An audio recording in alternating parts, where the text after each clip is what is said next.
right, welcome everyone. Just a slight pause there as although we're here today in beautiful Springshaw, a slight pause as technology catches us up, and even though we're in Springshaw, obviously we'll be streaming all over the world. So welcome to our on-stream viewers. Welcome councillors today, welcome to our executive leadership team and CEO. Welcome back, Sharon. Thank you. And certainly welcome to our visitors in the room this morning and to all those officers that are here for reports. There are not a lot of them, but obviously we've got lots of activities to fill the day out here in Springshaw. Councillors, we have got certainly a little bit of a change to our agendas. Initially we were going to try and get up to Fred's Gorge up the top there and have a look at today. We've been advised against that in terms of the conditions today, so that probably makes sense, so we'll be staying down here. We will be taking a tour around the beautiful town of Springshaw at some stage today. I think we'll be also going to visit the Ivy Anderson home at 1:30, so we're going to get obviously the cook's tour of certainly that new facility today, and at a very exciting time for this community when we see a piece of infrastructure like that completed in Springshaw. So that is great. There's 1,000 things happening in Springshaw, as you know, with and acknowledging the fact that today, as part of our visit and our scheduled visits to each of our larger communities for our council meetings in Springshaw for this beautiful time of the year. As I said, a lot of things on. Our swimming pool upgrade, obviously, probably one of those major things that's going to happen. It'll be disruptive, but it'll be a very, very good disruption, if that can be such a thing. Progress all around, and I think the town is pretty excited about that sort of thing. We're looking forward to our community consultation tonight. That starts certainly at 5. Everyone's going to be in Springshaw today. Even our federal member, Colin Boyce, will be here at 3:30 this afternoon for a chat as well, and obviously to visit the community. So all things centre of the universe is Springshaw today. So thank you for having us here, and certainly in these historic chambers in the what was the old Bihiniya Shire Council chambers. Councillors, I think we're all present today. I don't say that like it was a surprise, but it is good that we're all here. We're all busy people. I don't believe there are any apologies. Leave of absences, is there any required other than the ones we already have? I think Councillor Moriarty, you have one for the November the 8th. That's correct, and it's already been granted. Is there any other leave of absence, councillors? Can I say it's also very exciting to have you all so close today, which is it makes this chamber feel very small, but it is good to see you so close. All right, if there's no leaves of absences required, as we do on behalf of our community, we acknowledge the traditional owners of the land on which we meet here today. And we are in a very special part of our country here, and we acknowledge the elders here, past, present and emerging. Councillors, we get to our agenda, and it's not a huge one today, but certainly the confirmation of minutes, which is usually our first order of business for today. Is someone happy to move the minutes, which are from the General Council meeting of the 11th of October, 2023? Someone happy to move those? Thanks, Councillor Brimblecombe. Second, Councillor Moriarty. Councillors, let's just check those like we do to make sure that's an accurate record of our proceedings that day.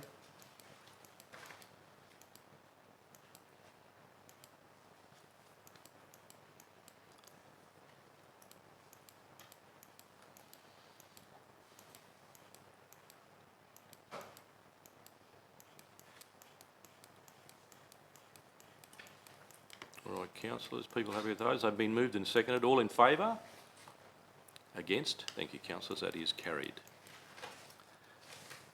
Any business arising out of those, questions or otherwise?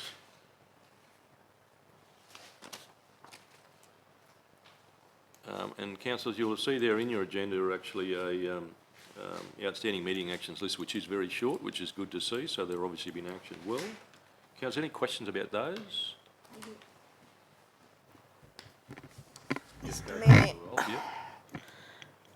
Just on the meeting actions update, is that where you're up to? Yes.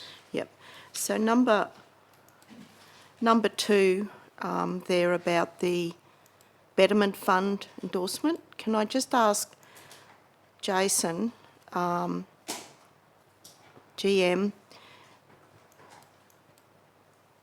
are they the ones that have been agreed and approval, are they all in the council funding in the capital budget? Jason, please. Through the Chair, those successful projects will be brought to Council through the BR1 process for inclusion into the budget. Thank you.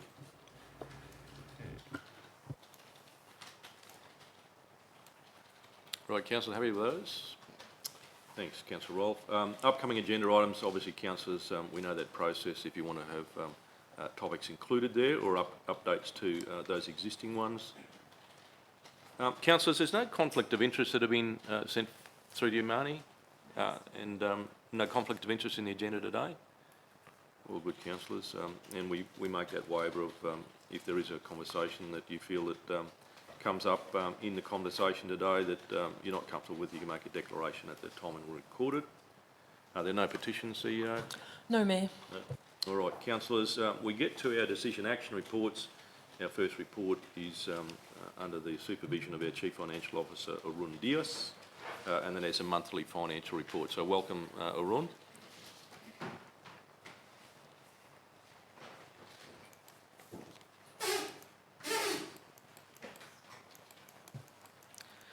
Thank you. Through you, Mr. Mayor. Good morning, councillors.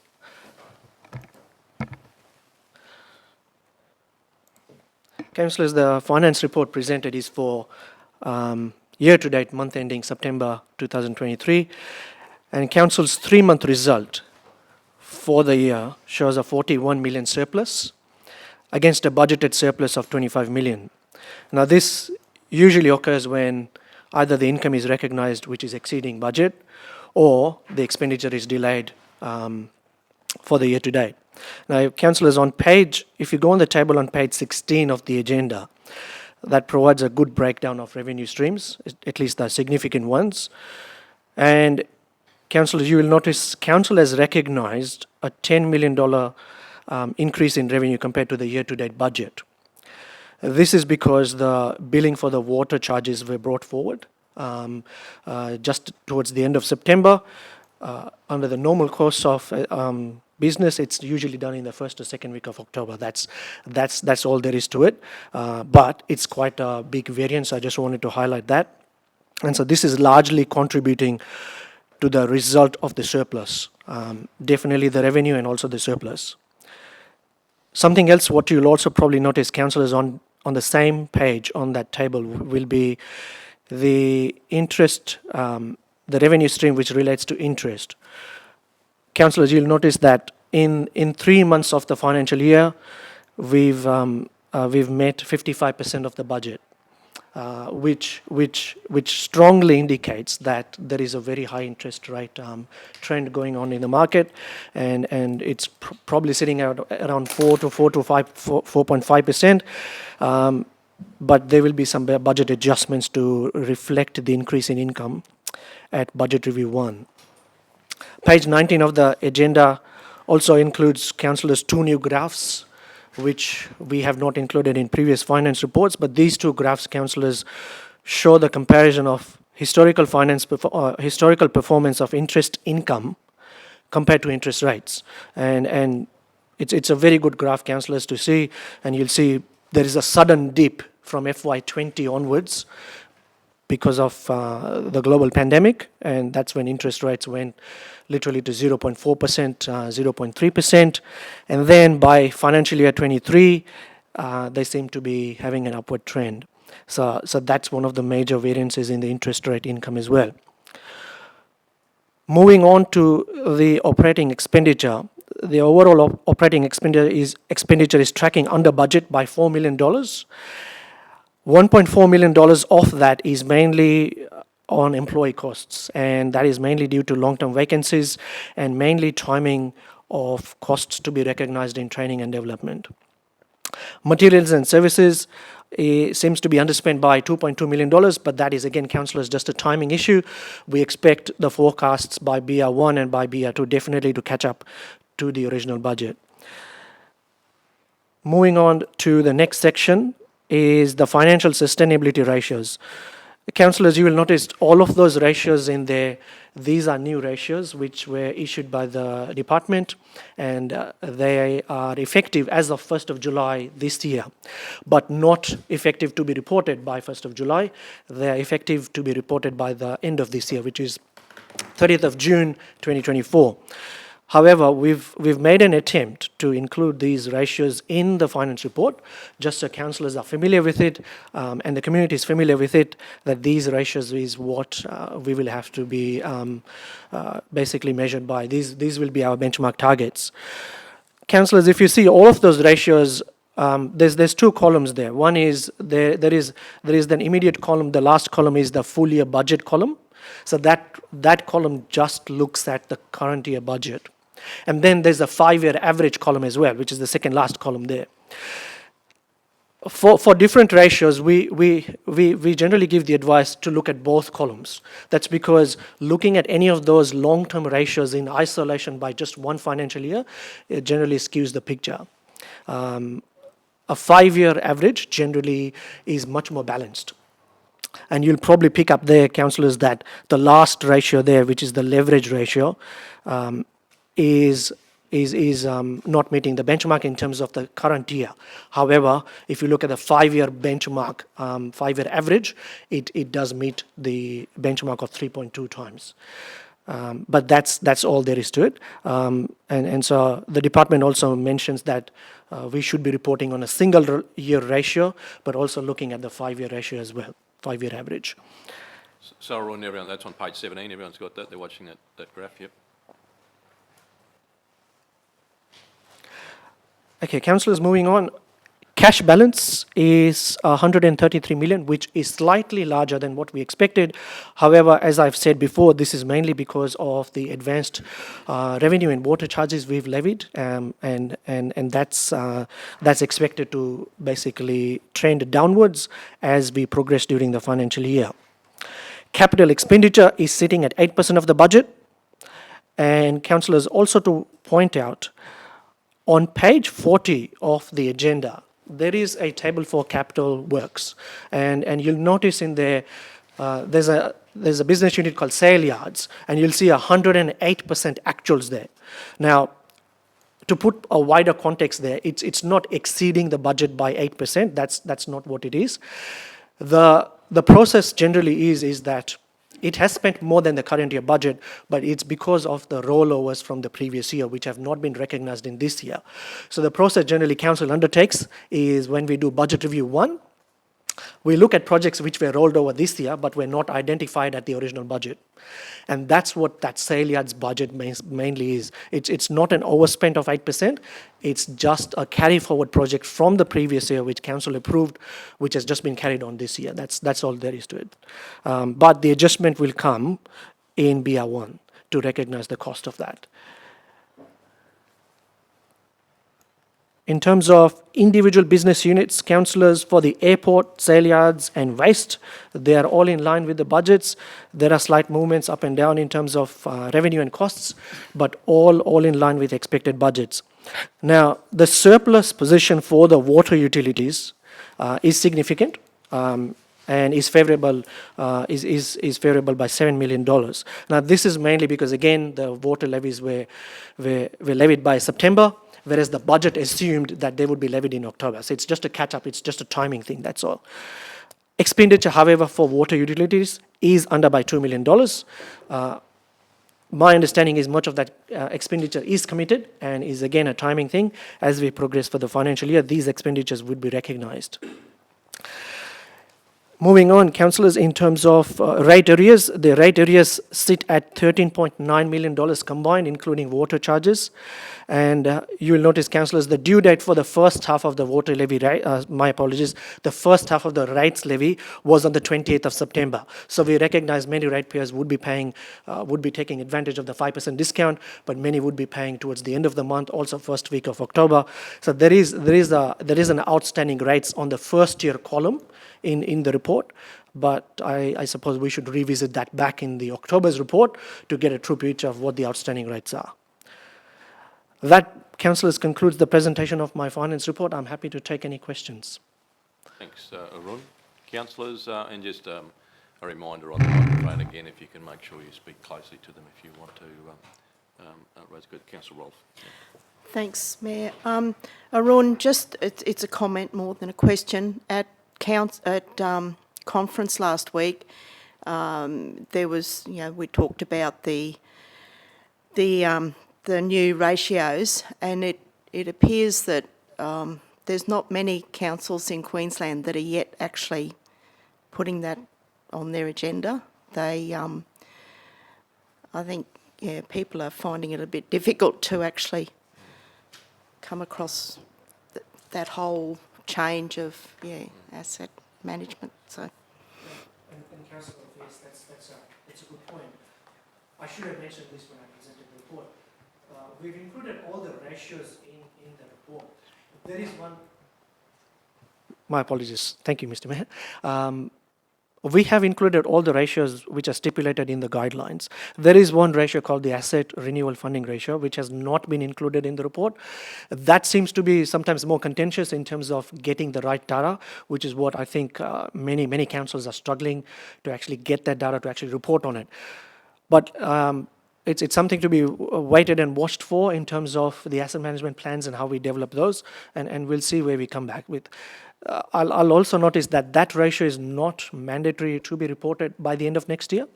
It's actually for Tier 4 councils, it's mandatory to be reported in 2025-26 financial year. Thanks, Arun. Councillor Seifer. Thank you. With the outstanding rates, and this may just come down to a timing factor when the rates actually came in, but there's 139 ratepayers who were served a statement of claim by R&R. Of those, 30 have now paid in full, and I'm referring to page 27 of the report. 30 of them are paid in full, so that will bring about 109 or so outstanding still. Is that higher than previous years for this time? Councillor Seifer, I'll probably withhold on making a conclusion on that because I just don't know the history of that. I'll have to probably take that question on notice, but I would say it would be a little bit higher, mainly because the debt collection efforts, basically the program was suspended during COVID. So for a quite long time, council did not actively pursue and proactively pursue those debts. So I would think they're higher, but I'm not sure, Councillor Seifer. I would probably take that question on notice and get back to you. If you don't mind taking it on notice, because I'd actually like to be able to see whether, because I think if people aren't paying their rates, it's a clear indication that they can't afford to pay their rates. The majority. There's some people who probably just don't want to pay their rates. But the majority of people, I'd like to understand how many people in our region are struggling to pay their rates. And I think that's a very, very important question for councillors, and we need to know the answer for that.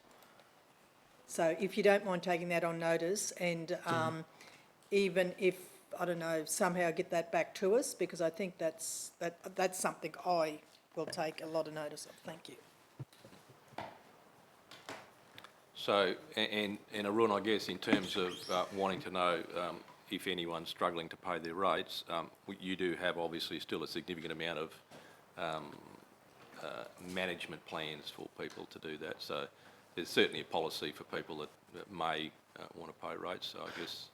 Absolutely, through Mr. Mayor, that's right. Through the council's hardship policy, ratepayers can definitely take advantage of the hardship policy. Even stretching the hardship policy, there are a lot of payment arrangements which we make with our ratepayers, and so that's basically 470 in-house payments which council manages, and 111 payment arrangements with which is managed by an outsourced agency as well. But that doesn't take away the pain people are going through. That only proves it even more. Thank you. Yeah, I think the data, and I'll take the, like you've said, you've taken that on notice. I think in terms of the timing, there's obviously some figures that'll roll out there. Yep. So, yeah, okay. Sorry, go, councillor. Oh, sorry, councillor Moriarty. My apologies. That's all right. Distracted by the flashing light, sorry. No, that's okay. Thank you very much. Thank you, everyone, for your presentation. I was just considering, as Councillor Cypher was mentioning, about understanding the people potentially experiencing difficulties with paying rates. It might also be worthy of dividing it up into sectors, like in which you would have that information. The grants on page 33 Yeah. include capital grants as well. So we generally say when it comes to operational grants, we see they are scheduled in, generally speaking. You know, financial assistance grants, we know when they're coming, at what proportion they're coming in. So when we do year-to-date budgets and when we phase budgets, we take that into account. With capital grants, sometimes it tends to be ad hoc. In terms of, yes, council can apply for a grant, but by the time council receives approval or disapproval for that, it is hard to forecast. So I take your point that 10.32% year to date is less compared to 23 or 24% year to date for 3 months over 12 months. But it's not a straight line division in terms of 24%, because it involves that capital component in there, which can be hard to predict in terms of timing. Yeah. In terms of your second question, Councillor Moriarty, does that correlate to the graph on page, the capital graph page? Probably not, because that is expenditure, whereas this one's just the grant income. Okay, yeah. Good, thank you very much. And just another comment. I know we've spoken about it before, about potentially having a dashboard for our financials, so we can just quickly have an overview snapshot. That could actually also be a one-pager that we, provide to the public or provide to visitors or whomever. I was just wondering if there's the opportunity to actually include the capital projects, if we move down that path, just so we can see what number, how many have progressed, and those that are probably in the process or completed. That way we can sort of monitor at a higher level how we're tracking and trending as well. Anyway, just a comment. Thank you. Through Mr. Mayor, I'll quickly respond to that. Just updating councillors. The dashboard has been prepared, and it's all ready. We're just brainstorming on making sure that we're testing whether the figures which we are tying back to the dashboard are in sync with the finance report, because obviously it's a one-pager dashboard and it pulls all metrics basically from the finance report upwards. It kind of is a rolled-up version of what the finance report is. So the dashboard is prepared. We expect in the next coming of months, probably by Christmas, that the dashboard will be as part of the finance report. Once we're comfortable with the figures and once we test whether the system works as it's meant to be, then it'll be there. Definitely take point on board, Councillor Moriarty, in terms of the capital. There is a capital KPI which is managed separately by the PMO office, but if there is an opportunity in the finance report to tag them in and report at some level, we'll definitely look into.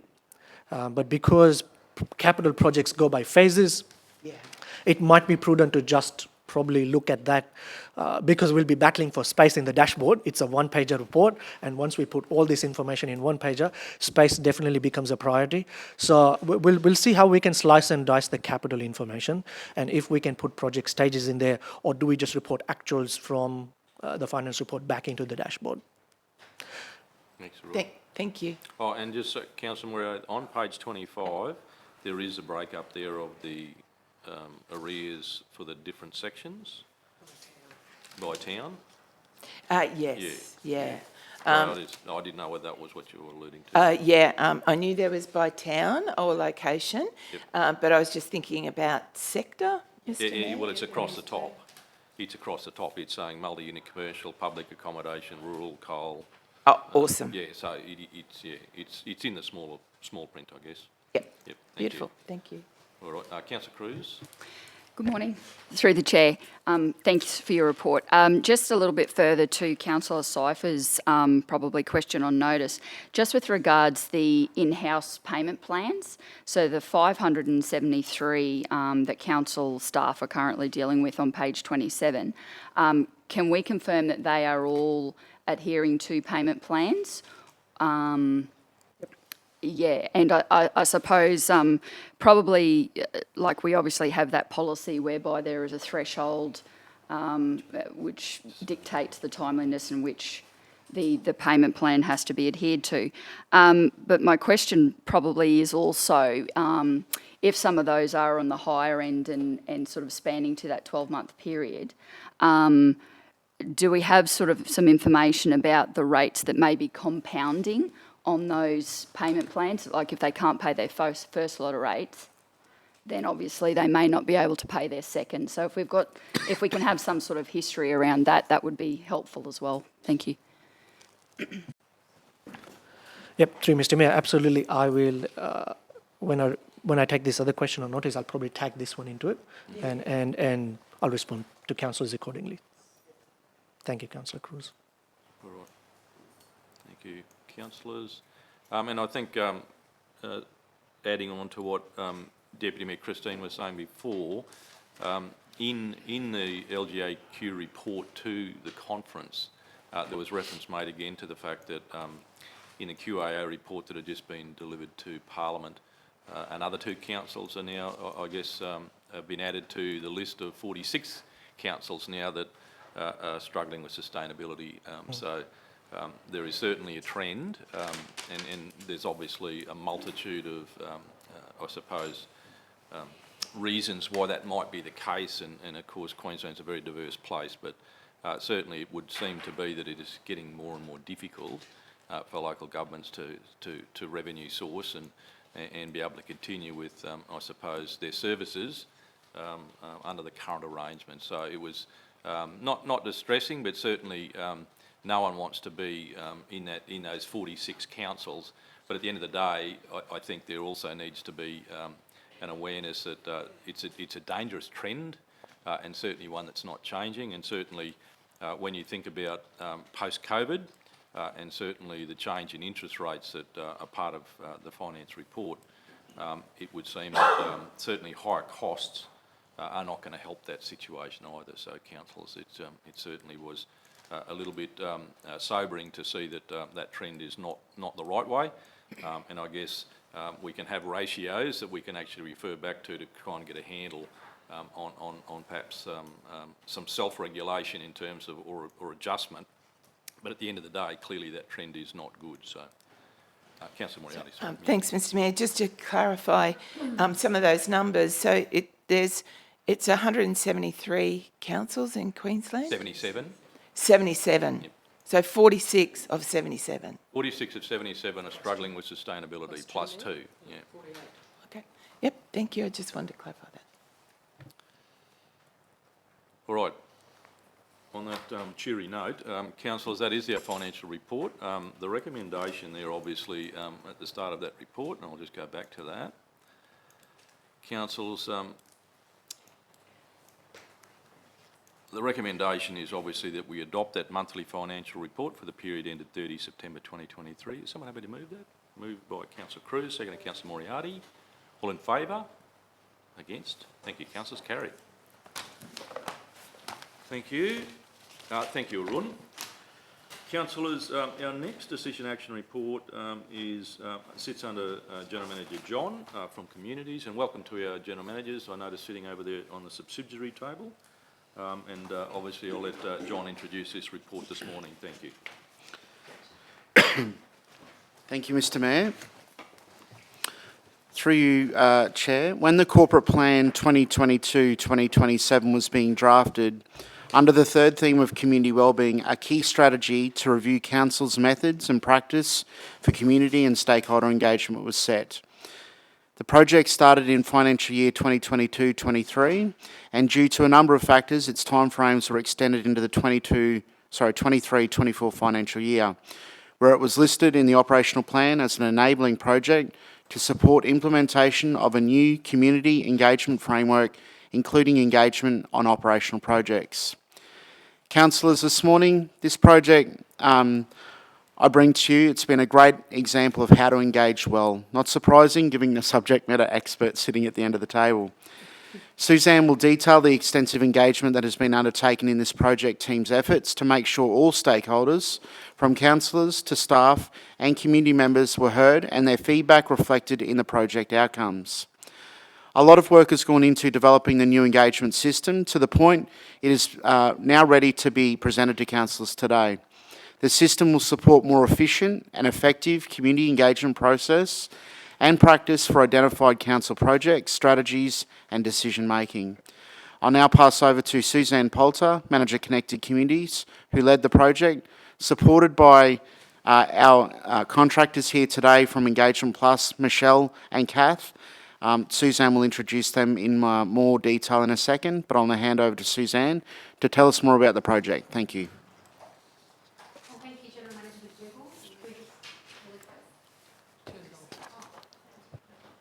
Beautiful, thanks. Thank you. Thanks for that. Thank you again, General Manager McDougall, through the Chair. This report presents the culmination of a fantastic effort made by many people to bring this engagement system to you today. Everybody from councillors, council staff and all of the community have had opportunity to participate in and be involved in the creation of these documents that make up the new engagement system. There were 2 rounds of engagement, one to gather information and the second to validate what we heard in the first round of engagement. And as you can see in the engagement section of the report, internally within council, we held 3 councillor workshops, 2 staff workshops, 2 staff briefings, and we also conducted several one-on-one interviews with councillors and key staff and met twice with the whole of management team, which includes managers and executive leaders of council. In our community, we held 2 online community briefings, a face-to-face community workshop and an online community workshop. We also added questions related to the communications and engagement area to the biennial community satisfaction telephone survey. As well as this, a survey was made available online through Council's Have Your Say Central Highlands website and via hard copies through Council's libraries and customer service points. There was also a short form postcard survey made available for anyone who wanted to be involved but didn't have the time available to do the full survey experience. All of these engagements, along with a community engagement benchmark report, which detailed results of a review on community engagement best practice in 10 local governments across Australia, and a document review report, which reviewed all of Council's key strategic documents and their impact and influence on community engagement at Council, as well as a SWOT analysis report, which detailed the strengths, weaknesses, opportunities and threats to engagement practice at Council. All of these methods together helped form the new engagement system that will be presented today. So we're delighted to have Michelle Feenan from Engagement Plus here with us today, who is from Engagement Plus, who have been the contractors that supported this project. Along with us online, we have Kath Tabone, who is Michelle's colleague that's helped the project. So in terms of, before I pass you to Michelle to talk more about the system and to introduce you to all of the documents for endorsement, I just wanted to talk and to highlight to you that to implement the new community engagement system, adequate staffing will be required to deliver the items identified in the Community Engagement Strategic Action Plan. And so that action plan is scheduled to commence from January 2024 and continue for 5 years until December 2028. So a recommendation has been made to support the staffing in the report that you've got there. The financial implications of this staffing are detailed in the budget financial resourcing section. In that section, you will see that 4 options were considered and to ensure that the recommendation that's presented was the most cost effective to deliver that action plan. So the staffing recommendation that's made is to continue the existing Community Engagement and Development Officer staffing levels, and that the staff in place will be refocused and their position descriptions reviewed to deliver the improvement in community engagement outcomes for council in alignment with the new engagement system. So, for example, the transition of community reference groups to not include the customer service components will free staff time to be redirected to tasks such as working with departments across council to better plan their engagements, resulting in improved engagement on council projects and outcomes that align with community feedback, and time for officers to support other community groups with their ideas and projects. So I'll now pass you to Michelle to present the new engagement system documents. Over to you, Michelle. Thank you. Thank you very much, Suzanne, and good morning, and thank you for the opportunity to present this work with you. Might I say that it's been a great delight and privilege to be able to work with you all as councillors, but also as a whole of council with many of your staff as well. We were very grateful to have significant interest, significant participation, and significant contribution from not just the community members, but particularly from councillors and the key staff, with a large group of staff members participating in all of the engagement opportunities. For me, while it's gratifying, it also demonstrates a strong interest in the function of community engagement and a dedicated, I guess, want to enhance that function on behalf of council and do good in the community. So I want to talk very briefly about the 4 of the 5 key documents that make up the community engagement system. But before that, I just want to mention a couple of highlights of what came through the review process. Obviously, today you're seeing the results of that review process, but along the way, as you've heard, many discussions, many things being reviewed, many documents being reviewed, both within council but also right across, I guess, the sector in local government with respect to community engagement practice. And some of the key highlights and number of changes that floated to the surface, if you like, through this review process included the opportunity to establish a community engagement system. So that's a very deliberate stance. Rather than having a loose collection of relevant documents, this is more about seeing it as a system, seeing that you need the combination of all of them to be able to undertake community engagement in a meaningful way on behalf of your communities. And so it is a suite of guiding documents that sets the tone for your policy, your operations, but also your future actions and how to kind of make that system alive, activated, real, tangible, and implementable throughout your council as a whole. It was also about improving some of the existing documents that were in place, and I'll speak to them very shortly, including things like the framework and the toolkit and the existing policy. And so what we did with this review was to I guess, pull it apart from where it sat. It sat very closely tied to the community plan. And at the time that that was put in place, that was very necessary. But what the downside of it, I suppose, was that perhaps it didn't have the level of traction that it needed in a whole of council perspective. And so that's what we've pushed as part of the review, is to take the existing elements of community engagement policy and practice direction and push it so it has relevance and application right across council and its many diverse functions. We wanted to have greater clarity of roles and responsibilities. Many different players within a local government have a role and different responsibilities in relation to community engagement practice. And without that clarity being shared within your organisation and then demonstrated out to the community, it can be confusing. And so through the work, what we wanted to do was to tidy that up and to have very clear statements and expectations around the different roles of players within council. We also wanted to develop a new strategic action plan. It had been some time since the last one, and so obviously, like any review, it is about the new future and what was important and key priorities within those. And finally, we wanted to have very clear information provided to the community about what community engagement is, but also, importantly, what council's commitment is to community engagement as a function of local government. What could they expect? What were the opportunities to be involved? And what would be, I guess, the promise of what would happen as a result of the engagement processes that were pursued by staff. So let me turn now to each of the key parts of the community engagement system.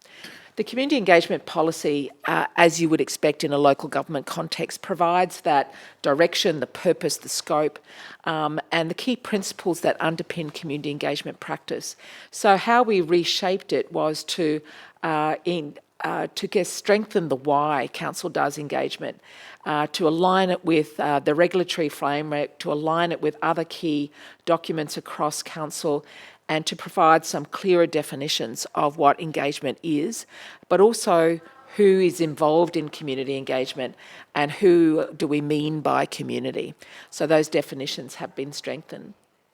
Secondly, the community engagement statement. This is a new piece. And what we wanted to do here was to have something that was very community friendly, if you like, that spoke to and really replicated the policy, but in a style and in a manner and in language that would be good for the community to interpret. And we wanted it to also provide a clear statement about an invitation also for community to participate in the engagement opportunities that are presented to them. It speaks to typically how that might happen. It also encourages participation, and it sets out a commitment by council towards community engagement and its principles.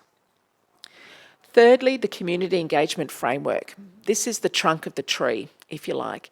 It sets the core direction for what the practice is, the guidance for councillors, staff, contractors, with respect to what are the key steps that are necessary in order to consider a possible engagement approach, to plan it in detail, and then implement it in a robust and agile way. But importantly, how do we close the loop and how do we integrate the outcomes of the engagement efforts back to the decisions that need to be made, the strategies that might need to be developed, and the practices or projects that council might be working on at the time. So the clarity of those steps have been made more wholesome to give clear directions for staff on how to do those things. It also provides an opportunity to link with the toolkit, which has a set of templates and tools that can be used to carry out the engagement function. And so we've aligned the two. The framework speaks to the toolkit, and the toolkit gives life to the operational guidance that's provided in the framework. I want to point out that in the 20 different community engagement frameworks that we researched as part of the benchmarking, what's different and novel about your framework is that we've included this step of integration. And so it gives a very solid statement about what it is that you do with the outcomes of the engagement effort, not just through a reporting process, formally through council decision making, but also in a reporting process to key staff, to the key communities of interest and who have participated. But it might also be important to highlight things that are emerging from the engagement effort that actually aren't related to the project at hand, but certainly are important for council business. So that integration step, that last, gives guidance on how to do that, so that on any engagement project, then it is the face of council that's represented, not just the project specifically. Fourthly, the Community Engagement Strategic Action Plan.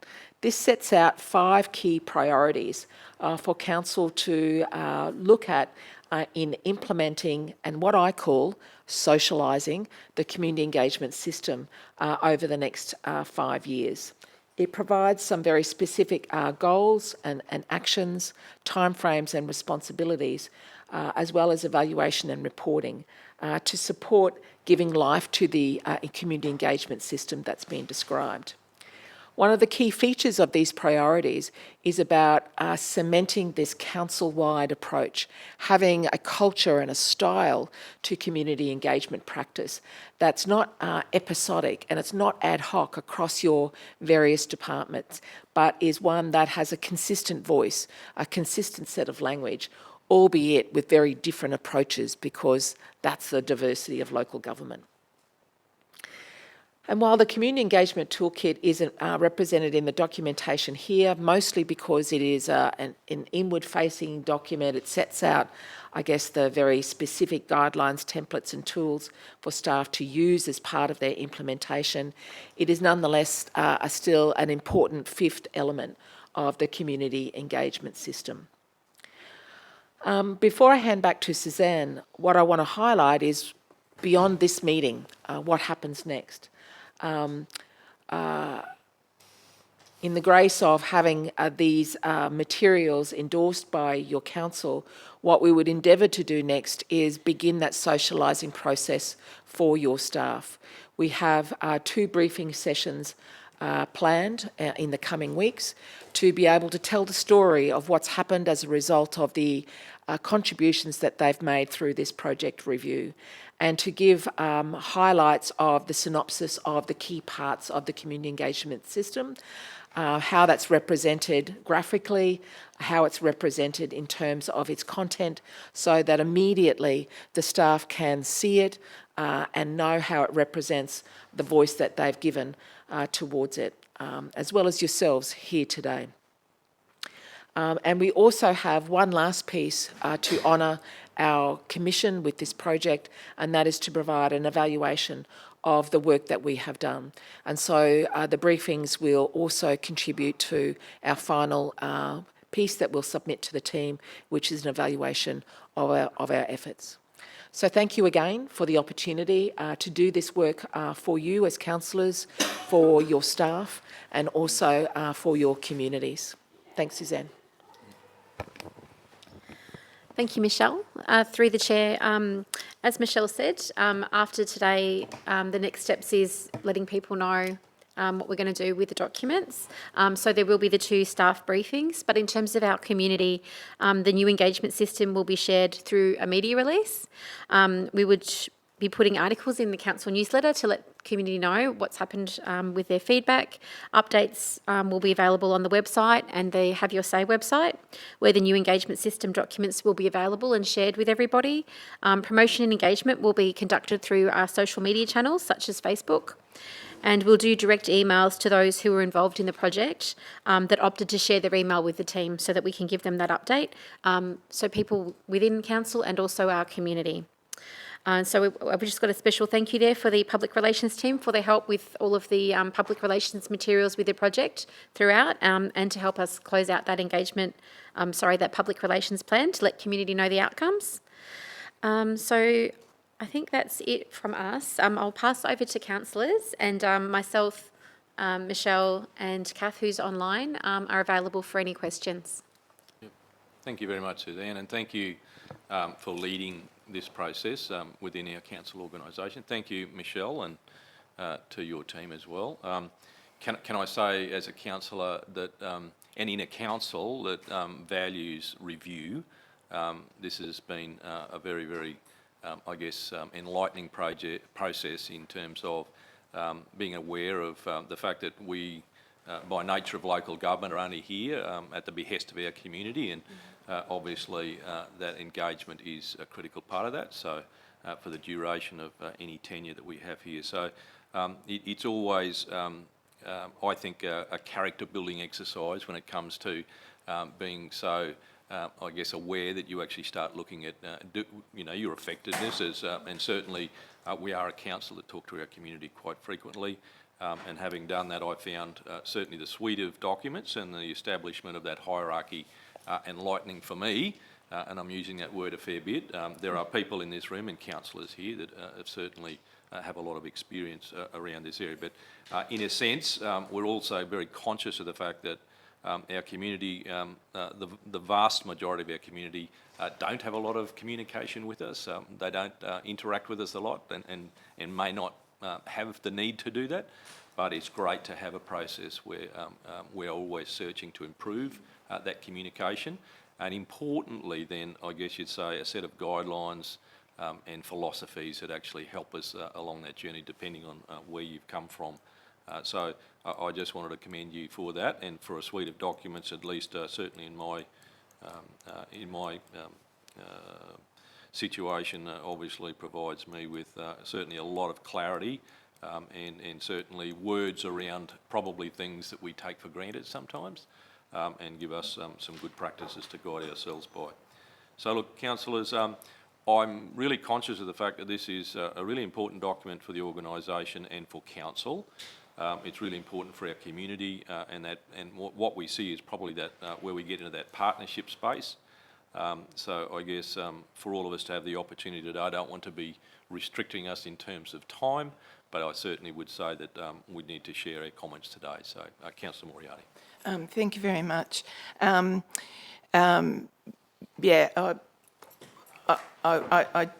did just want to clarify, because I was here when we first implemented our, and the Mayor was too, our community engagement policy, which was also legislated in the new 2009 Local Government Act at the time, but we deliberately made sure that engagement policy was although it was part of, it was totally separate to how the legislation around community planning. I know lots of local governments actually linked them, but we didn't. We had them separate. I just wanted to clarify that. But I just want to say that this is awesome. This is exactly what you're saying. It's benchmarked against Australian local governments. So this is at a very high level. I believe this document, this whole suite, is a very sophisticated suite of documents. And where we are as a council, I think that we need to, although we've got the action plan in there, we also need to be very deliberate with how we work with all levels of our organisation, particularly with the senior managers, to really grasp what this means for practice, what this means for our organisation, how it's going to be embedded in the operations. And I know that there's some scenarios there about, you know, how it might be guided with implementation. I just think that from my perspective is that you wouldn't be going in there and changing too much of what council are doing, but what you would be doing is actually looking at how we are going to deliberately work with how we're going to build that capacity inside the organisation before you start changing roles and stopping engagement practices that council might already be doing. Because when you're building capacity of practice internally, the organisation are understanding what we're doing when we're going out and engaging specifically around projects, or indeed any kind of community development work or any engagement that we're doing. It may be that we actually improve some of the engagement practices that we're currently doing because we've got that better training, that better capacity to actually be able to do some of the things that we've been doing even better.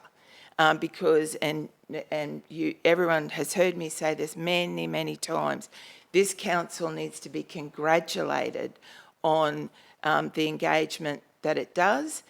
Yes, we've got ways to improve, particularly around our project delivery, but we need to have that capacity building so that we can understand how it links, particularly on page 6 of the document where we've got council's performance and reporting framework. That is essential that we understand how community engagement links there. I also thought it was fantastic that you included in this document as well how it does link with that governance aspect, but also community development. And also the public relations and customer service. While they're all separate disciplines of their own, they are all interlinked. And in fact, there are some academics and probably many people who work in local government that actually say that local government is here to do community development, whether that is building roads, putting in water, whatever it might be, or working with community. So I just wanted to say that that's my thoughts is it's great. I'm happy to adopt this document today, but I would recommend that this council takes this back at the senior management level to actually work out how it's going to be rolled out with the organisation, and it's that capacity building that we need to look at first, and how we're going to use these documents so we're doing it well. I just want to say congratulations to Michelle and Kathleen, sorry. Thank you very much, and to all the Connected Communities team, or everybody the community staff that have been involved in this. This is a very sophisticated tool, I believe, and suite of documents. And once we achieve, get to where we need to be, we will be benchmarking at that national level. So I just want to say thank you very much. Yeah, thank you, Councillor Moriarty. Councillor Daniels. Thank you.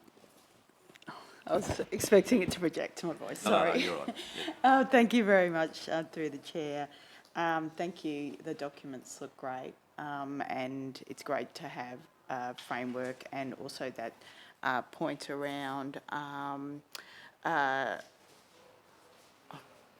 lost the words, but basically making sure we integrate it back into whatever we do outside with the community. It's integrated back into the organisation, and that it is doesn't just get left, it gets put in plans if it's something that's workable as well. I just want a bit of clarification around, first point as well. I also, with the change with the CRGs, I think it's great that we've put a time frame that's not immediate there, that it's something that we work through so that the change of practice for how they run, like, we don't want them, they're great, there's some great groups doing great things, and we don't want to just remove, we want it to be a great transition for them so that they're successful into the future as well. And so that probably then leads into that community development.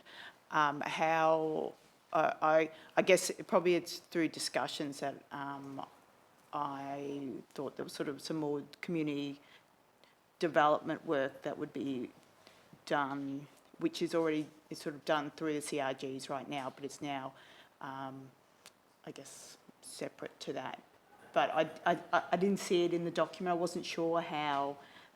Could you just, I guess, talk me through the community development part of the change for this? Thank you. Through the chair, thank you, Councillor Daniels. Can I just clarify before I begin my response, are we talking about in the community engagement framework or the action plan? It's probably, and it's probably where I grew, and it may be my misinterpreting discussions around how the CEO staff will do development work with community groups, and that's where I was like, well, I can't see it here.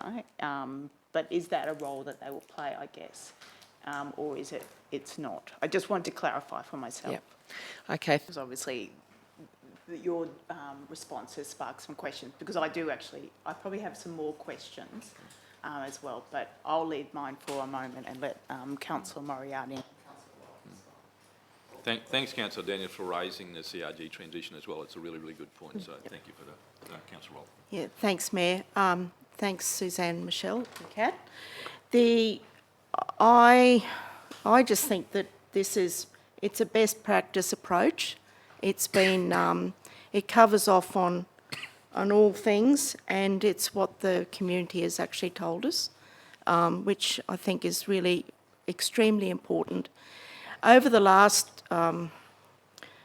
nearly 8 years that I've been here, and was involved in before I was on council, I was actually involved as a community member in the community engagement that when Councillor Moriarty was actually working on council. So I just think that in that time that we've had complete change in, not complete change, but quite a lot of change in actual community, the people that are here in our communities, and especially it's noticeable, more noticeable in the smaller communities, because in the larger communities they integrate and become they're part of a bigger group, whereas in the smaller communities they become quite, we notice them and we ask them to be involved in all sorts of things. And and I'll take community reference groups as an example, is that it's the same people coming to community reference groups that were involved right at the beginning. So there doesn't seem to be that involvement, but where they are involved is in a lot of the organisations. And when I started to write that list, all of the organisations that we have even here in Springsure Rolleston, I filled a page and was thinking about the younger members of the communities that were actually now involved in a lot of sporting organisations and the other organisations that are actually around our community. And it's really quite interesting, and that they're the people that are telling us that we are getting through to our community development officers actually coming and speaking to, for example, one group is the gardening group, just very recently in town, wanting to do something to help in the street. So I think there's this, to me, reading through all of this, is really a great way forward, and it's what we've been told as a council to go forward with. Thank you. Thank you. Councillor Cypher. No. The trade. Okay. Yeah. We're working together here. Yeah, thank you. These are very internal, high-level documents, and I definitely believe we were lacking these documents. However, the success of this is only if it's an uptake internally, and I think that's a hard task to actually achieve that uptake internally. It hasn't always been there in the past, so I hope it will be in the future. My question is, and it's probably probably more directed at the GM or the CEO, in the resolution it is simply the adoption of the strategy, but we have here budget implications. There's been no discussion on that as yet. I'd like that expanded out and explained, what the budget implication is and what that resolution actually means regarding all the information in this strategy. I'm certainly happy to start through the chair. Yep. As part of the report, you'll see there is the section detailed around the resources that are required to, I suppose, operationalise the commitments that are within the community engagement review. I'm happy to go through, or certainly my manager, Suzanne, will be very happy to go through, I suppose, what that looks like. We did detail it out more so than what we normally would in a policy sort of adoption process, but I did think it was important, considering there was some comments, I suppose, early on in workshops and feedback around what resource council was willing to, and when I say support or throw at community engagement, which is a critical piece, obviously, in the local government sphere. So there is a section there, Councillor Cypher, very happy to go through that. one of the things you will see there is a position at the moment that is, I would suggest, more of a temporary type focus that is looking to go to a permanent status. But I'm not sure how much detail you wanted me to go in, or certainly happy for Suzanne to as well. Well, so you've got options. I'm fully aware. I did Yes. read the report. Yep. You've got options here. So if we endorse that, we haven't even discussed a whole section of the report, which is the financial implication. So what are we committing to by endorsing that in relation to the finances? What option? I mean, you've got options here. Where in the resolution are we selecting options, or don't we as councillors get say in the financial aspect of this strategy, or that's the question? A fair comment. You will see there are options there with that we've got included in the document itself. So option one would satisfy the requirements of putting this particular, the way it is written at the moment, the way it is documented. Option one is what we would be recommending or requiring, I suppose, to move forward with to operationalise this.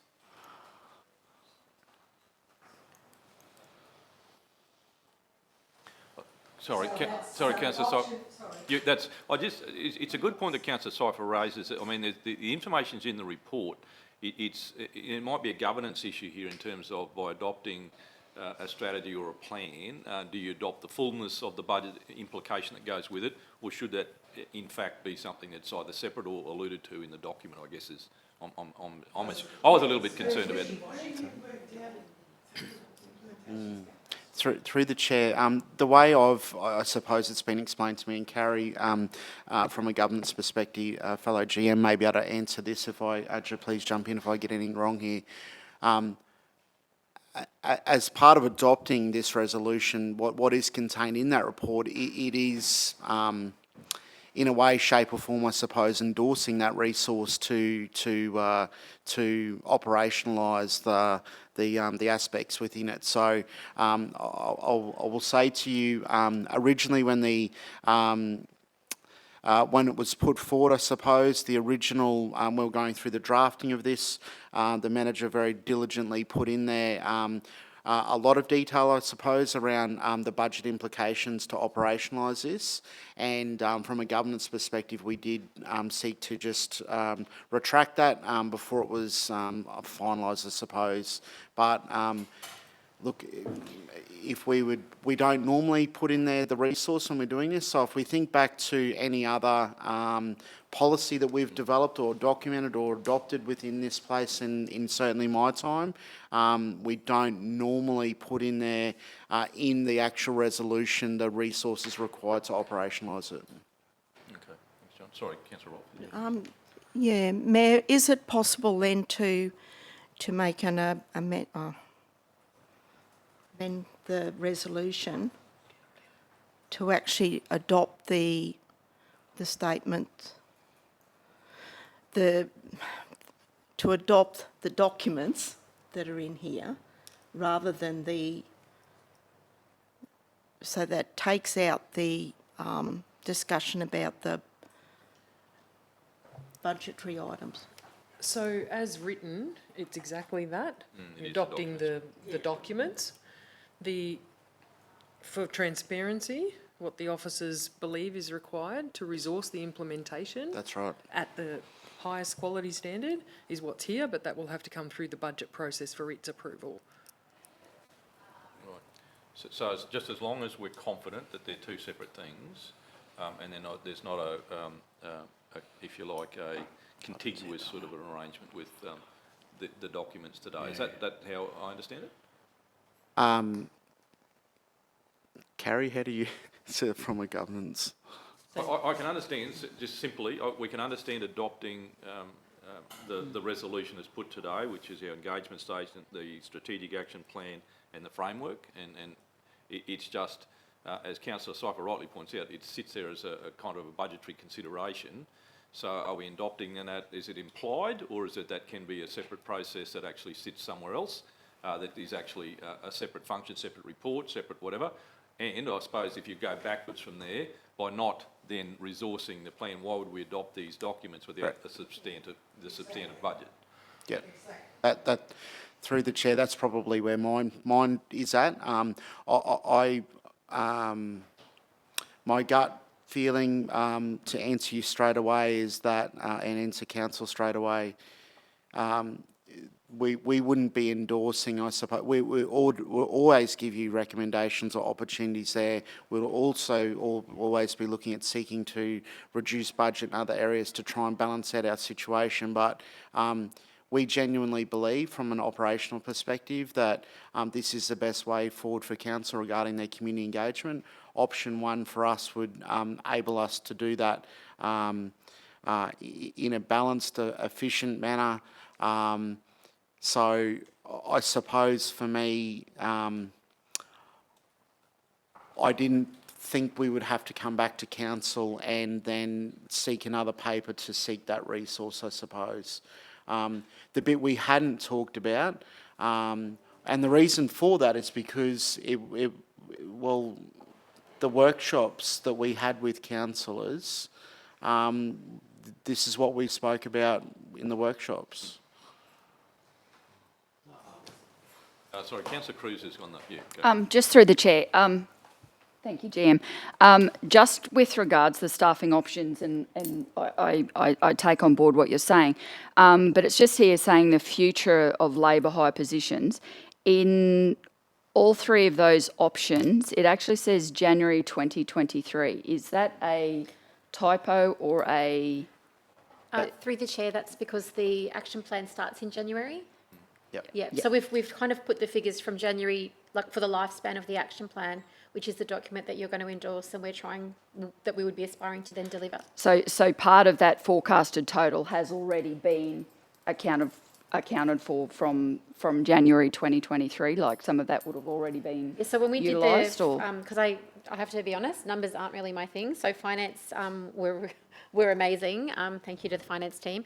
And I explained them all the scenarios, and these were the numbers that they came up with so that we could do a comparison of like for like, so that when you were looking at the time frames from January, which is when the plan starts, to December in the 5-year cycle, that we could do a comparison so you could see which one was providing better value and to see the positives and negatives of each option.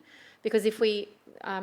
through the chair, if we don't have the staffing to deliver the full action plan, what would then happen would be that if we endorse the document without the staffing, then I would be delivering to you, when I do my 6 monthly updates to council, I would be advising you that I've been able to achieve this many things, but I haven't been able to achieve those things because I didn't have the staffing to do that. Just through the chair. So just the forecast total, even though the action plan has started in January 2023. No, sorry, it starts in 2024 next year. So it says January 20. Yeah. Oh, beg your pardon. I apologise.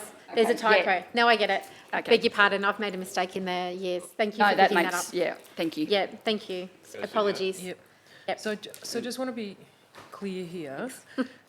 Whenever we adopt strategies with long-term future action plans, sometimes when it's of a capital nature, there's millions of dollars worth of resourcing or dollar financial resourcing implications. However, adoption of the strategy, that informs what the officers put up for budget every year. It's the budget approval process annually that actually approves the budget. So we've been very transparent about what the officers believe are the resourcing implications of implementing this in full. However, the approval of budget happens every year in the budget process. So what's in here will guide what Suzanne puts up for budget, but the approval of the budget happens annually, just like every water strategy, long-term strategy, that's the same for this. Suzanne's been very clear, thank you, as to, this is the level of resourcing that we think is required, but that will come to council through the normal budget process. The adoption of the strategy will guide what we put up, but council gets to consider its budget every year. This does not automatically bind council to that level of resourcing. That has to be subject to council's consideration annually. And through the like chair, every strategy. Thank you, CEO. I probably used the wrong wording there. We can do that through a budget review process, which is what we would probably... Given that we're halfway through a financial year, we'll have just to... normal budget processes. Correct, yep. Okay. Sorry. All right, we're getting some clarity. Sorry, Councillor Moriarty. I'm still overwhelmed because the reason why is because, and I'm saying it, you guys have got this sophisticated set of documents. This organisation does not have the capacity or capability to do community engagement, community development, I believe, to a specific standard. This is why I think that this all needs to be taken back, and the senior managers, as well as Suzanne's team, actually look at this. Perhaps you've already done it, but to me it's glaringly obvious that it's capacity building you need to do to actually get to where you want to be. So you guys have just said that part of this is adopting a position where you are going to start so embedded in what you're going to do is you're going to cease. Is that what you're saying? You're going to stop the CRGs. You're going to stop a whole range of things. No. Because I'm confused. Yeah, no, sorry, and don't be Councillor Moriarty. We'll get some clarity. It's just about. I think I think diligently councillors are looking at the very transparent supply of information around the resourcing for the documents is in the report. As the CEO is alluding to, though, is these documents only guide the strategy, and then the subsequent, if you like, what would you say? But the implementation sort of part of it then comes. So it's been provided. It's provided a little bit of confusion. So we're not stopping anything, but it's just obviously the clarity of making sure that the resourcing is identified as what the relationship is. I think we're starting to get that clarification.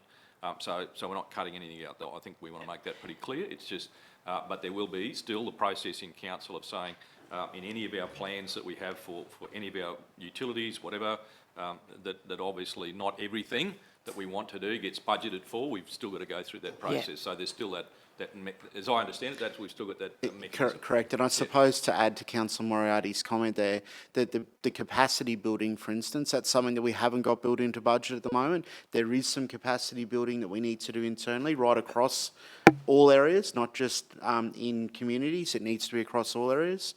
At the moment, there would need to be a budget allocation to do some training and support for those aspects as well.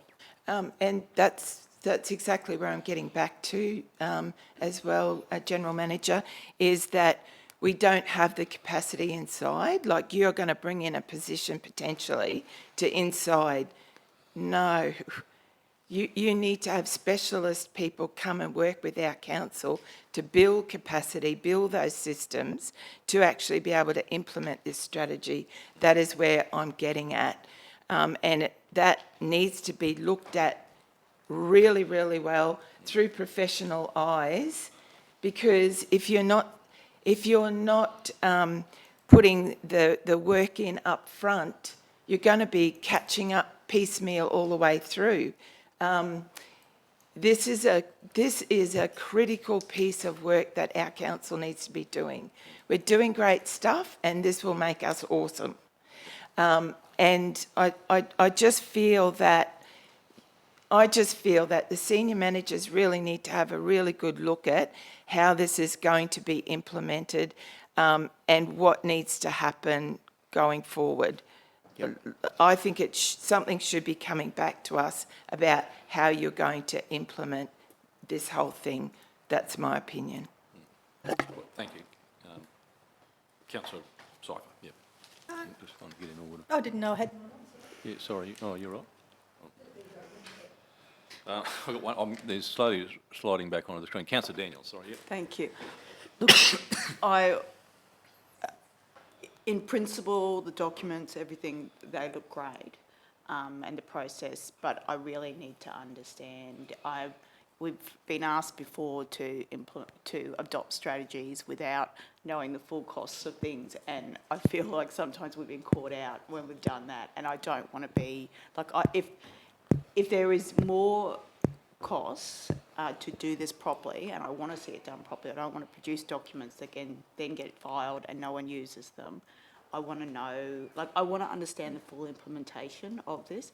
And in addition to, you know, as I was asking before, we've got the community engagement element, but verbally it's been sort of discussed around the community development part, which is, I know there's a crossover in engagement, but it's also the way you've discussed it with me, there is also seems to be a separate development element that the staff will be doing too. So I just want to understand that too, how that all works, what that development section of the staff's role is. So full costs, full implementation costs. Thank you. Councillor Cruz. Through the chair, sorry, mine's just a little bit of housekeeping so that no matter what decision is made, can we just reflect that those options 1, 2 and 3 start in January 2024 so it doesn't look like it's retrospective? Thank you. Yep, no, thank you. Time travellers. Yep. Thank you. All right. Through the chair, so just to clarify,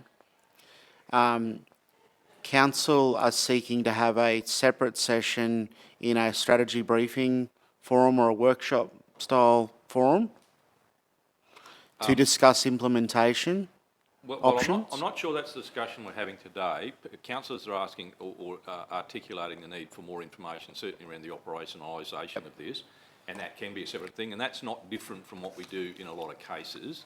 But I think I suppose the decision we've got to make here today is about being able to adopt the recommendation as it is, and then obviously have that opportunity. It could be a number of things. It can be a report around certainly the options that are actually mentioned in this report and how important council thinks it is and what they might accord to it. So I'm not sure how that would be, what shape that would form. And that's why I asked that question about being able to adopt these today is a usual and I suppose an erstwhile sort of, I guess, process.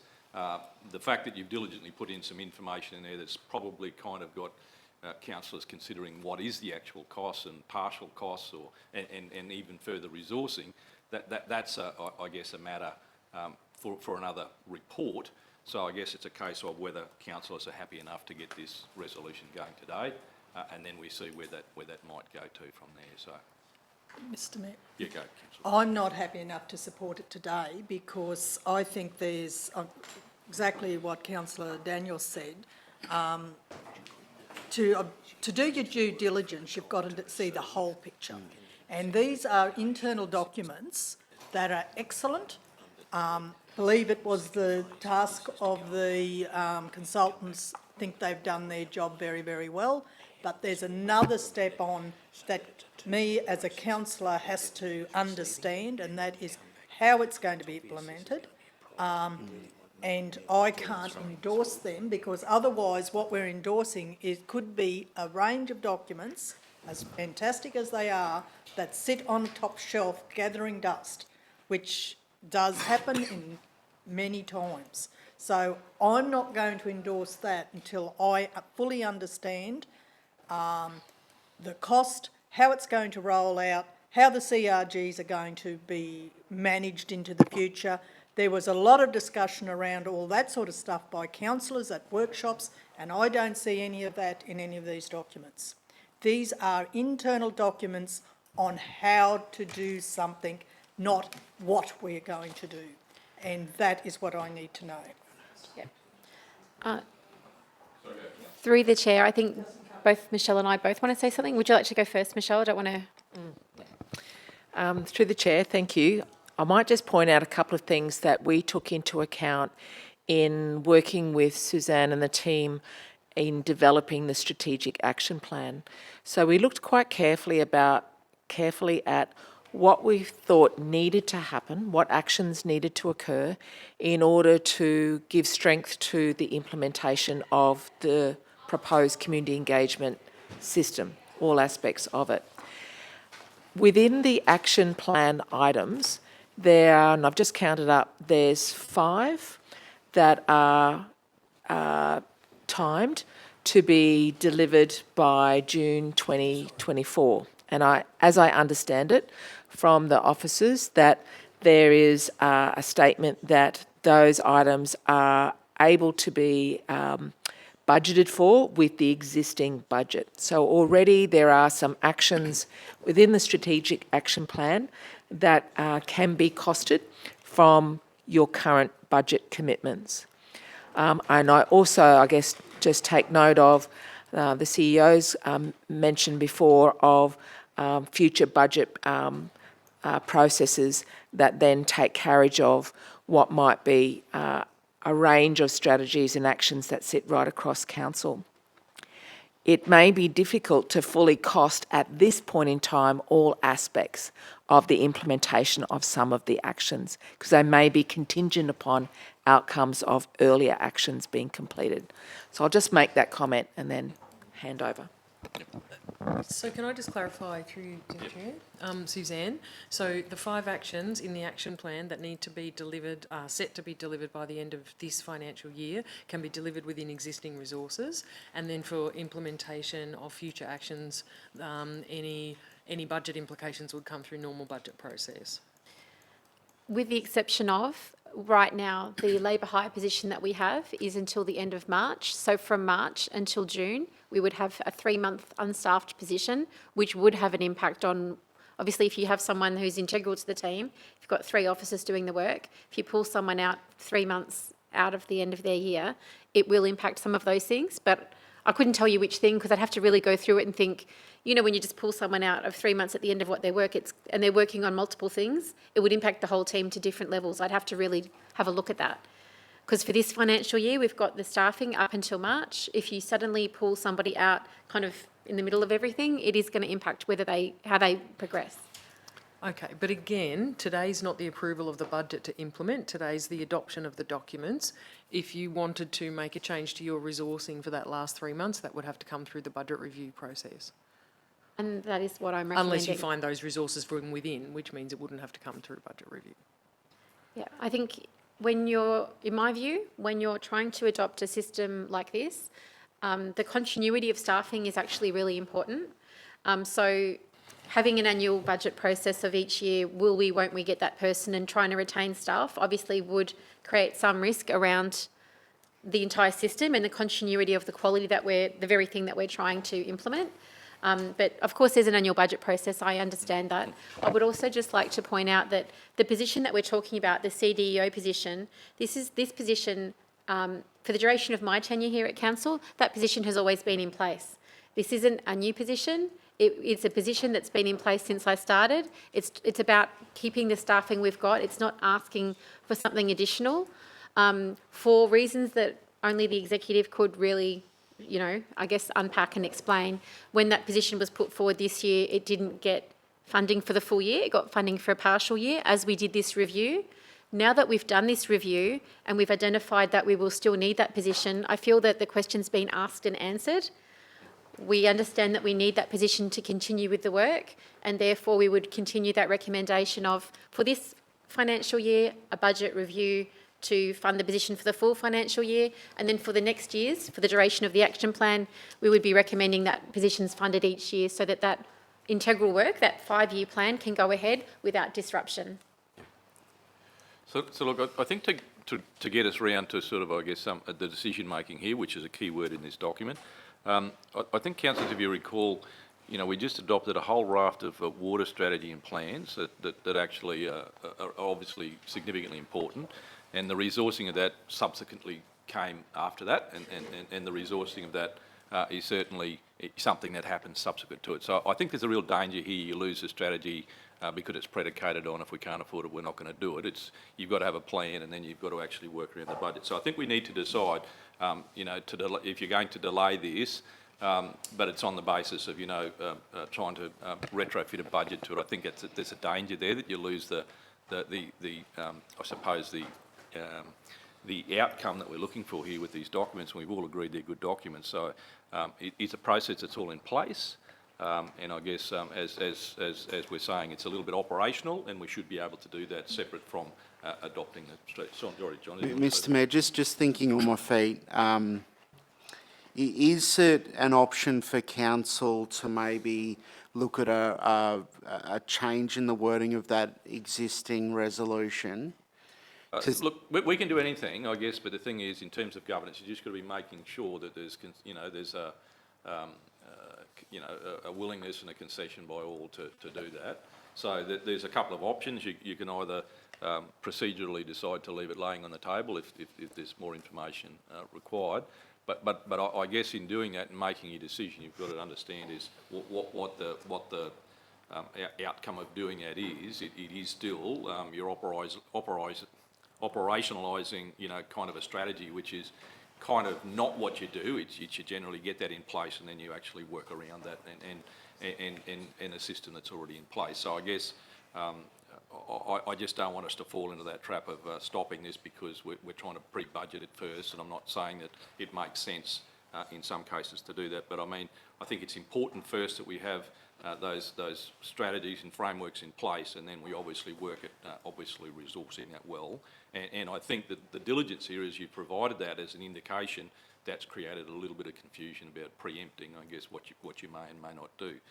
And it might be such a priority that you can actually apply more parts of your budget to it if you think so. So I think we need to get to that, and we need to get to that soon. Sorry, Councillor Daniels.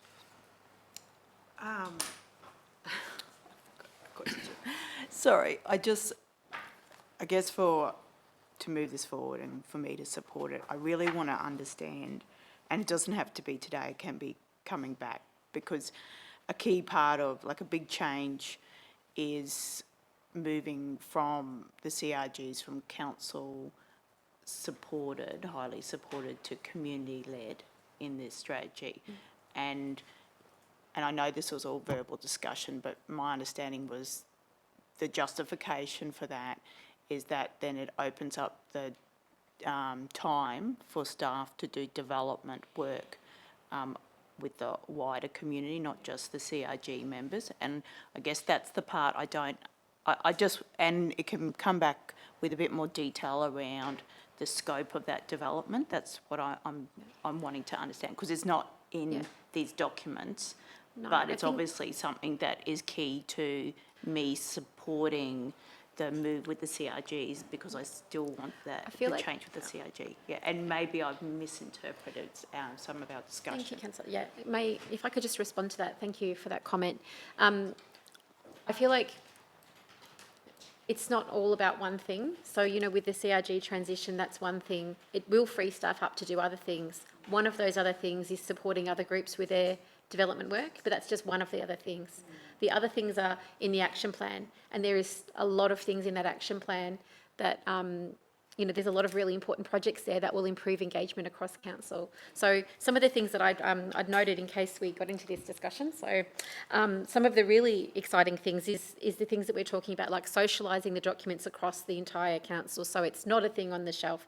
Everybody knows how we do engagement in Central Highlands across the board. All of the staff know what's going on. Those that are doing engagement more regularly would obviously have a higher level of training and understanding. Creating new systems, so having an engagement calendar to improve our planning so we don't fatigue our community. Having an engagement register so we actually can publish our engagement outcomes and keep the history of all our engagement programs, something that we're not doing well right now. Creating a stakeholder database so we're managing all our stakeholders. There's a multitude of things in these documents. These are really exciting developments and changes within the way we do our engagement that will improve engagement across the board. It's not about just that one little bit about freeing them up to do just development work. It's freeing them up to do the work that we want them to do so that we get the quality of engagement across council for our projects and other things, basically to respond to all the feedback that councillors have been giving us for years now. I've been here for 6 years and you guys have been telling me for years now the things that we want to do better, and that's what this is going to help us do. And the community have told us all these things as well. So I feel like the documents more or less speak for themselves, and I think all of the things are in the framework and in the action plan, and I'd be more than happy to go in through all the detail of all the things of what they are. But it's kind of like the detailed stuff. It's not, I feel like it's kind of like the devil's in the detail. Like all of those things are really important, but no one of them is the difference that's going to be, will this really be great, or will this, would it be the difference of whether it's a good thing or not? Yeah, look, and I guess for me, I'm the person that stands in front of the CRGs, and I have the groups I'm involved with, highly functioning. They've been evolving in the 8 years, 7.5 years that I've been involved with council. So I've got to be able to justify why I voted to change something that, in their view, is really effective. Yep. And I think through the chair, and I hope with all the respect I'm saying this, that's why we did the amount of workshopping we did with councillors, to make sure we had the right understanding and information from you. We felt that that's what we had when we wrote those actions. Did you want to add anything to that, Michelle? Thank you. And through the chair, I might just add one comment because it could quickly go into the same hour-long conversation that we had in that last workshop. What we recognised through the review was that the CRGs are operating quite differently. They're not all the same. Yeah, and we see that there are CRGs who are operating with great strength and that they are largely community-led. The presence of councillors, as we understand it, is to champion, support, guide those CRGs with their focus on local projects in their communities. So that's the strength of the CRGs that we've seen. In others, we see that that's not happening, or that's what we're advised is not happening. And in fact, what's sometimes happening is that they're a quasi-customer service. And that's the bit that needs to shift. So in our view, the CRGs that are operating with strength and with a view of being community-led and are focused on local actions, projects for their community, nothing would change, largely. But for those that aren't operating like that, then it would be a shift. That's what we would see.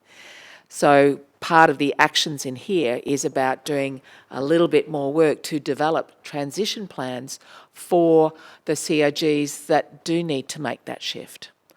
But for some, it will mean very little change. Yeah, I think that's a good point. Thank you. Thanks, Michelle.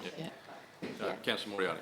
And just very quickly, this is a case in point of when I was talking about building capacity, there is no reason, if you have your officers trained, you're to a high level of being able to do community development, do community engagement, do community planning, and understand what their roles are in a CRGs and support the councillors. The councillors also need to be trained. The councillors are just at the beginning of the term are like, which ones are you going to go on? They don't get any training to understand what the purpose of those groups are. So you wouldn't be having this conversation if the capacity of the staff and the councillors to also support and work with those communities was consistent. That's one point. The other point is that you need to also consider this is an undivided council. Those CRGs also provide the opportunity for councillors to go out and be in communities across the region. So my point is, if they're not there, what's left? How are you, as councillors, actually going out and meeting and speaking and sitting down and talking to your community to find out what their voice is and bring it back to this table? The other important thing is that those CRGs perform many functions, and one of them, as you quite rightly say, is community development. So where we are as a council, we should be, actually, I don't know that any of those people have ever been really thanked for the contribution that they have made over the time. However, in saying that, those people will work tirelessly to actually expand your community development. You may have 1 or 2 officers that are working across the region with multiple people doing multiple community development projects across the region. And have you ever quantified what that actually is to this council?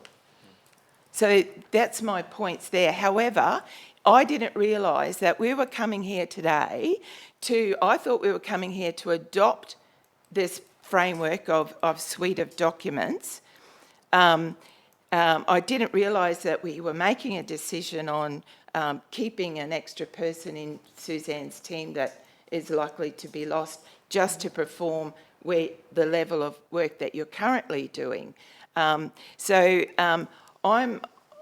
just at a loss, and I just want to say, Mr. Mayor, for clarification, I would like to see the senior management team go back and have a really good look at this, how this is actually going to be rolled out, because we don't have the capacity. If we had the capacity to do community engagement, and all the other aspects, we would already be doing it. But I didn't realise that today we were coming here to cease community reference groups. That's what your decision is, isn't it? No, that's not. Oh, well, that's what I'm hearing you say. And this is why I was just trying to, and that's a clarity we want to try and make here today. You can adopt these, I think what we agree is a very, very good suite of documents, I'm just assuming. I think we're getting caught up in the fact that, and I'm not saying when I'm saying caught up, there's very, very relevant questions about the resourcing of this, but this is not an unusual process, and we will have those conversations, because a lot of what you're saying becomes relevant in a discussion when we talk about prioritising how we actually operationalise it, to actually encourage that expenditure that may not have been considered. So there is an opportunity for do that. So I'm just really keen to say to you that you are actually only voting on adopting this suite of documents today. The resourcing and the fluoridation, I tell you, it all started with that. The operationalisation of that, sorry folks, is something we generally have and we will always have. So I guess I don't want that to take away from I guess the value in the documents and get us hung up on that. I really think there's an option here today to adopt these and still have the opportunity and the mechanism to actually go ahead and make sure that we can do it. So look, folks, we need to get to that part, and I guess those two options are, if we do actually lay something on the table and have it brought back, what you are doing is, I think, further complicating it. You're actually trying to add a budgetary sort of, I suppose, restriction on perhaps what is ideologically the right thing to do here. And I heard those words from a few councillors, the right thing to do. So if you've got those documents in front of you, I'd encourage someone, if you want to move these, to actually adopt them. And then we will still have that mechanism to actually provide the quantum, the level of support, the practical experience that you all have into those conversations about how much you actually accord to that. So I was hoping that someone might see that fit to move it. So Councillor Brimble-Combs moved it, Councillor Carpenter seconded. Sorry, you're up in the executive table. So councillors, it's been moved in second very clearly with just the resolution as it is, with no extra wording.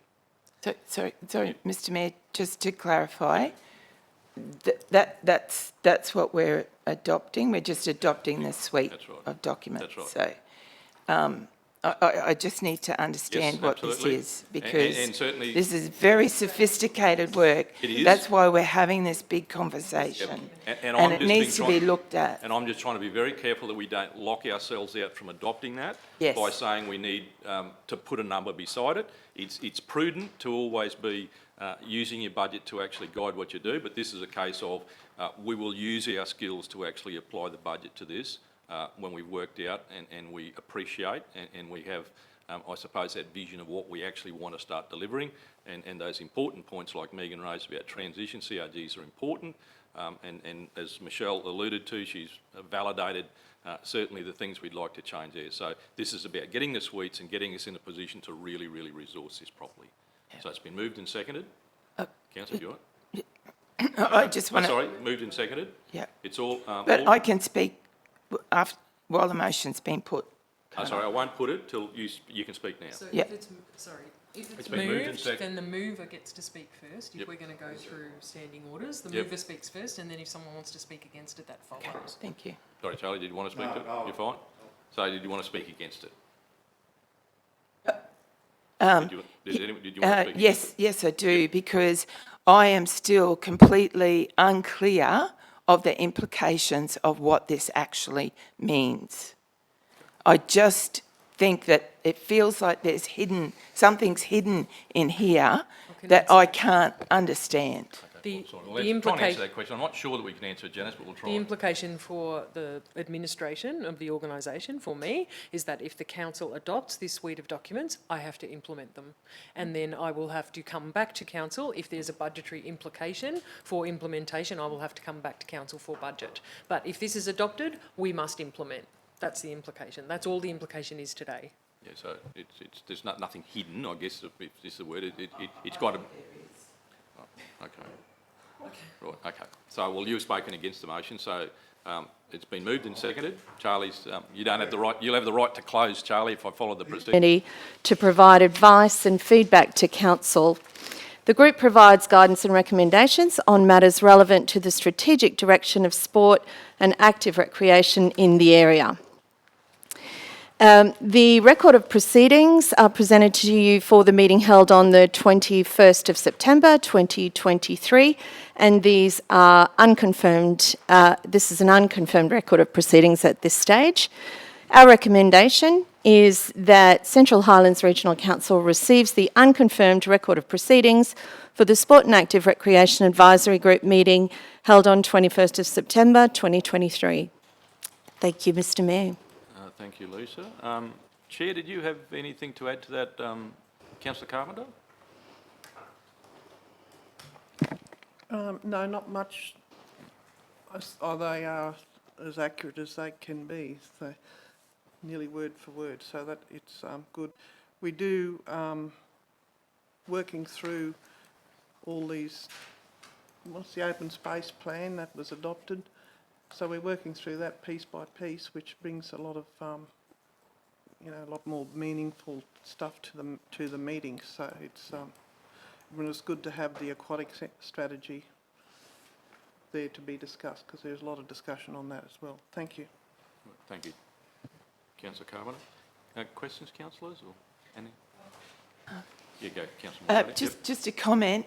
I found it really good reading the minutes, because you could really get a sense of what the group was going through, and especially I was interested in the aquatic strategy as well. Like, it was great. So I just wanted to say thank you. Thanks, Councillor Moria. I was going to say that, and I thought, someone might say something. So, no, that's great. That the record keeping was good. All right, councillors, happy with that? All right. Well, councillor, that recommendation is there that we adopt those, I believe. We received those unconfirmed record of proceedings for the Sport and Active Recreation Group, moved by Councillor Cypher, seconded Councillor Carpenter. All in favour? Against? Thank you, councillors. That's carried. I think, unless someone snuck a late report in on us, I think that's all of our reports today. General business, councillors? Yeah, Councillor Rolfe. Thanks, Mayor. Just yesterday I had a conversation with Bernadette Payne. She's the secretary of the Buckland Recreation Club, and they're following our consultation up there last month, I believe. There was a couple of things that they actually said that they'd go forward with, a couple of project type stuff. And one of them was, the first one was the telecommunications. And just to let you know that Bernadette, as secretary of that recreation club, she's set out a template for all of the landholders around to actually fill out what's happening in their telecommunications space. And Bernadette was also telling me that they had their phone go out for 10 days. They had a technician come out, and some part was blowing up in the tower, and it would take ages to get a new part, but he did have a second-hand part there that was a bit rattly, but it's still working. So that they have got a problem with their communications. Also, the other one was about the RFDS strip, the bitumen one, and just to note that Graham McDonald, a landholder up there, was in Charleville yesterday, and he was sussing out some information from pilots who actually fly the planes that do the more remote type rescues and flights. So that's progress. Also the fires, I asked about that quietly, and she said that people were very aware, but they were not panicking. They were concerned, but they're all fine. They're good. So thanks, Mayor. Thanks, Councillor Roll.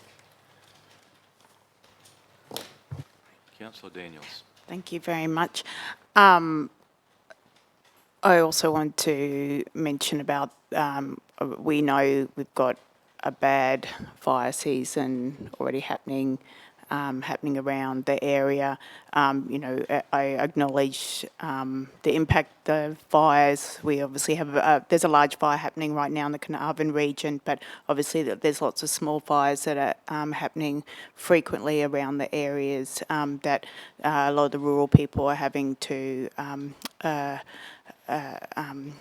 attend to. I just want to ask a question. You know, we all play a role in putting in place mitigation around fire breaks, and you know, all the rural landholders would have been out there attending to fire breaks. And I just want to understand, council owns quite a number of rural, or either owns or manages quite a number of rural parcels of land that aren't connected to urban settlements, or maybe are connected. I just want to understand what work we are doing to make sure we're doing our part in putting in fire breaks and ensuring we are mitigating the impacts of fire as well. Can I please get a response on that? Thank you. Thank you, Councillor. Excuse me, Mr. Mayor. Can I take that as a request for an upcoming item, and we can give the officers a chance to gather that information and come back to council? But is a 2 week? I guess I would hate to think that, like, the issue's upon us now. I would hate to think we wait 2 weeks for a response for some action to happen. Like, if action needs to occur, it needs to occur now. Particularly as some requests have been there since August. Well, sorry, To Jay. clarify the process. Yeah. The GM's going to answer that. It's the same thing. I understand the urgency. I guess in an operational sense, you've got the infrastructure and the disaster management group actually obviously dealing with, I guess you'd say, that stuff. It's not generally something we do in general business. I think it's a good question to ask, though, given the urgency of the circumstances. So, Jason, did you want to provide something there? Thank you, Mr. Mayor, and thank you, Councillor, for the question. It is a task that goes across multiple parts of the organisation. So our property services team manage the land internally, so it's land owned by council, which is managed by our property services team as the owner and responsible. John's team obviously helps with the disaster management front, and our team from providing resources. I believe as recent as today, there's been a meeting happening in the office right now to discuss some of those blocks and what is possible to mitigate some of those risks. Some of those discussions have been ongoing for a while. We're obviously some things that may be possible is where fire now it's so far into the season and we've got total fire bans, it might be slashing or putting graders and other equipment in to maintain those fire breaks. So as recently as today, there are discussions going on. Yep. Thanks. And if a detailed report was available that for next time, but obviously action in between, that would be great. Thank you very much. Yep. Thanks, Councillor Daniels. Councillors, I also wanted to put on the record. Oh, sorry, Councillor Moriarty. Sorry. You want to go, Mr. Mayor? No. I just, I guess I wanted to put on the record today, given that we are in Springshaw, our appreciation certainly to the Ivy Anderson Committee. This is going to be a significant week for them and a culmination of a lot of work. And I suppose it, from a council perspective, it restores great faith in the capacity of community members to actually make things happen. And I acknowledge that there are councillors. I know, for instance, Councillor Cypher has contributed personally, I suppose, in an interest to Ivy Anderson Home, and I'm not sure other councils have as well. But I guess it does show that a small group of people in their community can be certainly very effective, and they should be acknowledged for that. Sometimes we lose faith in the fact that, you know, as council, sometimes we certainly facilitate and enable lots of things, but there are people in communities that can make a big difference. And I just wanted to acknowledge certainly former councillor Gail Nixon, Carolyn Briggs, Gay, and others who have, in a small committee with a ton of volunteers, have actually made sure that a $4 million plus facility is going to be open in Springshaw. And obviously we'll get the opportunity of seeing that at 1:30. But I just want to put on a record our appreciation. Council certainly assisted where we could, and certainly as advocates we've been very, very strongly supporting the Ivy Anderson home. But all credit must go to those people that actually pushed this very, very hard. And it should be a great source of satisfaction next Friday. And I'm sure it doesn't end there, because once you open the doors, you've got to obviously keep it maintained, and that will be something that community will pull on here as well. But they should be very well satisfied with providing an absolutely critical piece of infrastructure for their community. And might I add, like Springshaw has always done, so they're to be commended, and certainly this community is to be commended. So I just want to put that on the record. Councillor Moriani. Thank you, Mr Mayor. I just think to add to your a ton of volunteers with a ton of heart for their community, and those people are in every community across the region. But these guys have done a mighty, mighty job. So I just wanted to reinforce that too, Mr Mayor. I had the good fortune of visiting a couple of libraries this week, and I just wanted to give a little plug, because I didn't realise, but these amazing libraries all have their own newsletter, which I didn't realise. I thought that there was just a common library newsletter that might have had bits and pieces, but they're actually got their local news. And this is Blackwater, so I just wanted to say well done to the library teams. That's an awesome effort. And also, I just want to give a big plug to the team going out to Blackwater this week to do the consultation for the All Abilities Park and Dempsey Park and the medium strips for Mackenzie Street. Hopefully they mention the ones in Plain Street as well. Just that's my next. But I just wanted to say, awesome, thank you very, very much. So there'll be information sessions Thursday evening at the Civic Centre. There'll be pop-up sessions at All Abilities Park, the Civic Centre and Dempsey Park on Friday, and going into the afternoon with a free barbecue, and Saturday morning a pop-up too at the shopping centre. So thank you very much for that. And I just wanted to quickly ask the General Manager for Infrastructure and Utilities, I hope I got that right. Last council meeting, when council adopted the cessation of the fluoridation in water, obviously those communities that have bore water still have it, but those big communities like Blackwater, Bluff and Emerald, at the end of our chat, Decision. Folks, there being no further business, I'll declare the meeting closed. Thank you, everyone. Thank you, officers. Thank you to our streamers, and certainly thank you, Springshaw, for having us today.